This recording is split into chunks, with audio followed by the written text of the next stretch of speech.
Before we can start cutting and sewing our shorts, we need to do one really important step, and that really important step is ironing our fabric.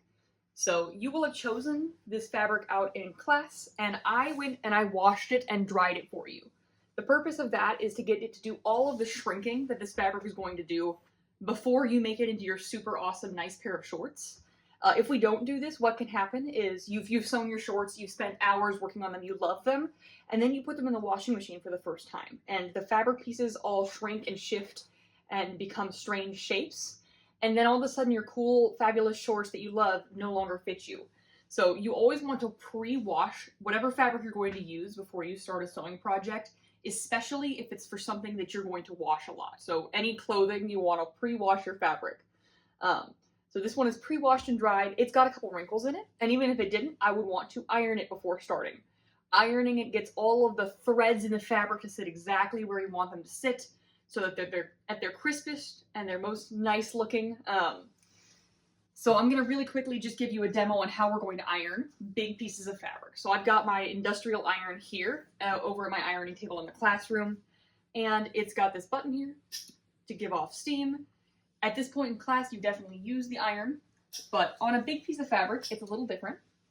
What we want to do is we want to go in long and consistent strokes parallel to the selvage edge, so to that finished edge that it was woven along. What this does is it's doing the resetting of the fabric and the threads along the grain line, like I mentioned.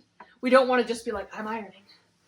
Because two reasons. One, if I was ironing, there's no guaranteeing that I ironed the whole thing. If I was ironing like that, I might have missed large portions of it.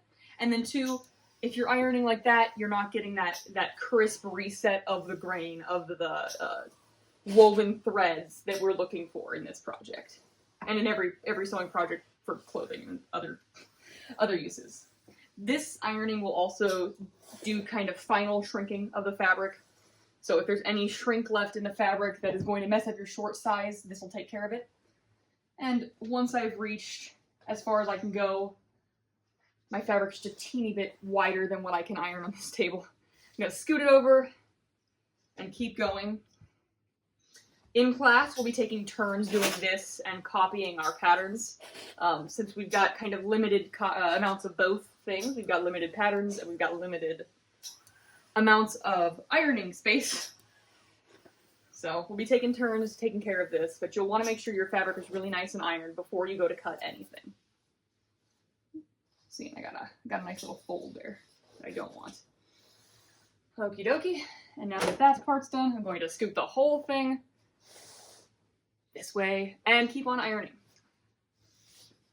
I am going to pause the video here. I'm just going to continue ironing in long parallel motions to the selvage edge, so I don't need to show you the whole me ironing a yard and a half of fabric, but that will be what I continue doing